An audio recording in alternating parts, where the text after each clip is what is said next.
Hello. Over 4 months ago, we at the American Chamber of Commerce launched this series of videos, Leadership in Times of Crisis, where so far over 100 leaders, CEOs, GMs of the members of the American Chamber of Commerce have shared with us, with you, what is leadership in times of crisis. Today, we've just cut this compilation from our board of directors, where the board who guides us, the chamber, they're sharing what is leadership in times of crisis, what is important for being a leader in these truly unprecedented and challenging times. I hope you enjoy these series of videos. Stay healthy, stay safe, and see you soon.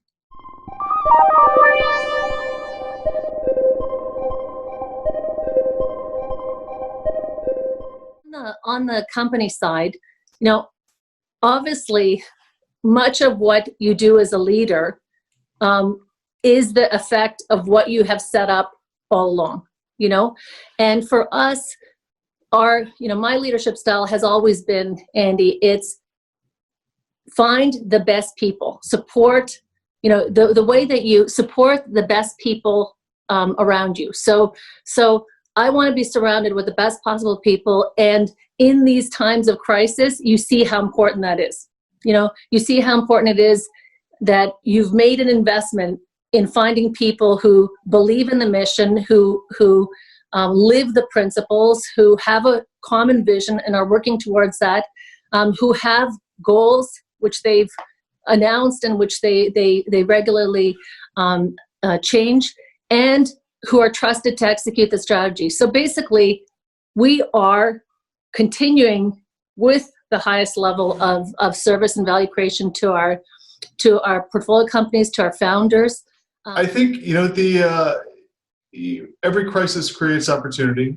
This is going to be incredibly painful for a lot of people. And I think it's important to continue to support the community and our clients who are feeling the pain through this. And I think it's going to be really challenging.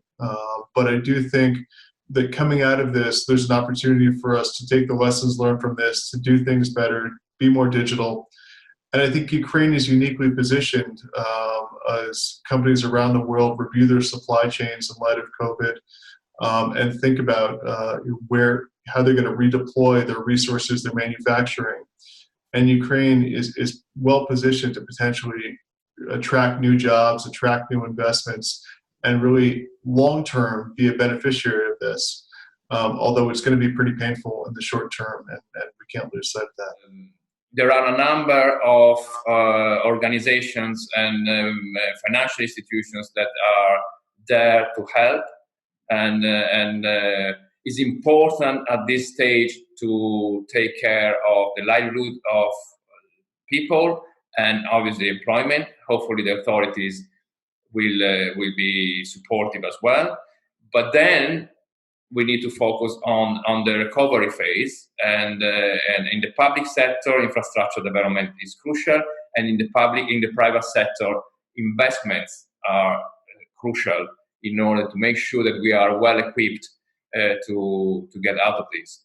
The good news is that the banking sector in Ukraine is very solid. The National Bank has done an outstanding job in cleaning it up and making it functional. And so my sense is that we need to be optimistic, and the conditions are there for a strong rebound in 2021. So hang in on it. Let's all remember, and let's remember that every crisis has an end. There will be recovery and growth after that, and we will be, stronger and smarter.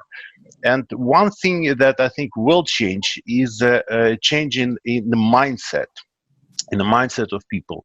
I would say unpredictable, low probability, but high impact events like this one. It could be, again, pandemic outbreak. It could be severe weather event due to climate change.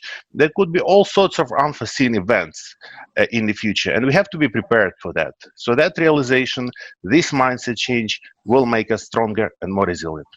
We as a country maybe have this experience of crisis a little bit more than other countries. And what I learned also in McDonald's already, and then before in my career, that crisis should be taken as also as an opportunity. And there are a lot of opportunities to make your business more efficient. To like sometimes crisis is a good kick for the complexity reduction, even I would say complacency reduction sometimes, because if everything is okay, you're not that demanding to yourself as well. So we started to change a lot of things now, and I think that it's a time for quick changes, and even small changes sometimes help. The other thing that I would suggest to people, to not impose short-term decisions. You should stay true to your purpose, to the purpose of your business, and I think long-term thinking and long-term decisions is crucial as well now. Well, I think people understand that we're in a crisis, that everybody's in a crisis, and the good side comes out. I don't have to tell people, what to do. They're doing it themselves. They are a little bit of coordination problems because we're all remotely, but everybody understands that we have to get through this. And our aim is to, get through this without losing people. So far, so good. But we're still very early into this. And our other aim is not to get caught in this situation again. Diversify revenues. We need to, now the industry standard is getting, at least half of your revenue from digital subscribers. It's really the only viable business model to go. And the investment that we're getting from the owner, we're continuing to put into that. We're going to develop an app. We're going to make things a lot more user-friendly on the website, and continue on with that, as well as, we do some editorial services because we have native English speakers for Ukrainian companies. We are organizing events still online, but it's I mean, I won't kid you, it's not it's not revenue took a huge hit. You don't replace 75% of your revenue. We're all in this together, and I mean, it's true. It's not just a cliche. We want to hear your stories. We have telling stories, incredible stories. I think leading the website now is frontline workers, those who can't work remotely. They have to go to work. Times. Look, the biggest priority for us is well-being of our employees. And by well-being, I mean both physical but also mental well-being of the employees. Secondly, it is about keeping production of safe and high-quality beverages for refreshment, hydration. And also we are working very closely with the state authorities and with the communities to understand what are the immediate needs and where we can be supportive. Namely, in Ukraine, we are working with the Red Cross NGO and to relieve funds for the medical equipment. In terms of the leadership qualities, I would like to mention two things. First of all, in these difficult times, people are looking for their leaders as an example. We all do that.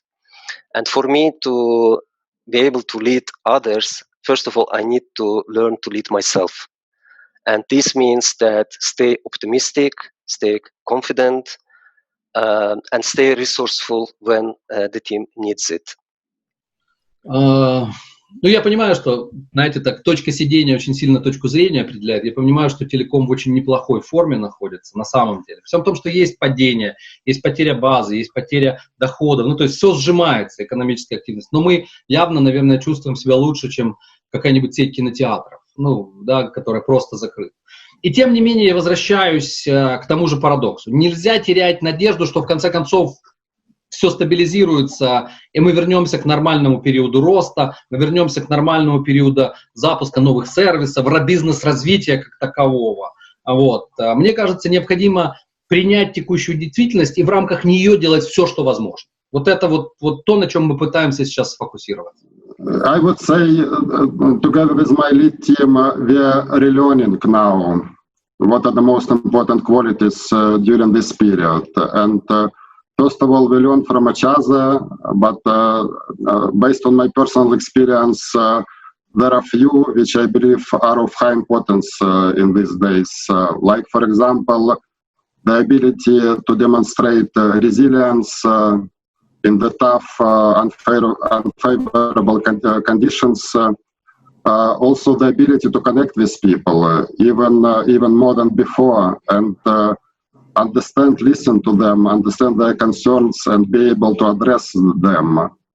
I think it's also more important than before to be empathetic, even to the very strong, sometimes negative reactions from people, because their reactions can be understandable and explainable.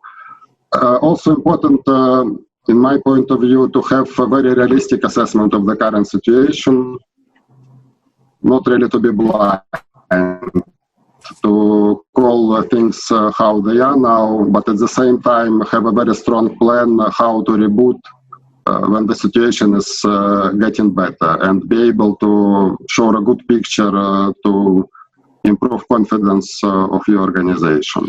In fact, our top 3 priorities now, first is to protect our employees.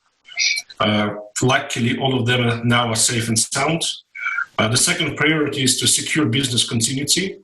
It includes a lot of aspects, organizing remote work, using digital solutions, providing transportation of employees who work at the breweries to the workplaces, which is limited in some cases, like in Kiev, for example.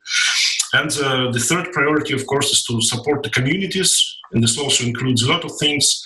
This is charity to healthcare organizations, this providing information to our customers and to our business partners, because by default, big global companies have better access to information of how to respond to the CV-19 or COVID-19 crisis. The crisis shows, like a magnifying glass, the leadership skills and competencies we have. The biggest learning for me is striking the right balance between creating the sense of urgency, making people energized and galvanize the system, but also giving everybody the feeling of safety, control, and confidence. Striking the right balance, I believe, brings the best results. And I think on the more individual level, the most important these days is trust. When you are a regional manager, when you are a plant manager, or if you are a warehouse manager in the lockdown city, you cannot wait for the guidelines from Kiev. You have to be empowered, you have to feel the responsibility, and you have to feel that the organization is trusting you to make the right decisions. And these days, we are focusing on trust more than ever with our employees. Absolutely. I think trust is such an important factor. I think you hit the nail on the head. So final question, what is your one message? Well, the message, I think, for all of us is that this crisis will eventually pass. It's difficult these days, but there is an end in sight. And I think, like in any other crisis, at the end of it, there will be new opportunities for all of us to capture and to drive our future as well. So my message is one of optimism. Let's stay focused on being healthy. Let's take care of our loved ones. And let's wait for the time when we will be discussing less about the medical crisis and more about what we have to do in Ukraine. Say something like, first of all, everybody should think positive, right? If you are talking and inspiring the team in a positive way, that's like 50% of the success in your team. If you are dedicated, or if you are thinking in what negative can come out, then you are aiming your actions, your activities into some different way, which is not good. So, and the second thing I would like to concentrate on the things that you can manage. For example, we cannot stop the COVID-19 right now by ourselves. So there is something, but we can do something to keep ourselves and families and friends safe. And that's what, if we go for these regulations and keep it, that's what we can offer. And that should be concentrated on that one. The other thing is that if we are going with talking to the team, so people need to be addressed by something. So managers should talk to the team as frequently as is possible, to keep them involved, to not to give them a feeling that they left aside and corporation managers forgot about them. So that's something which is very essential in our case, to my mind.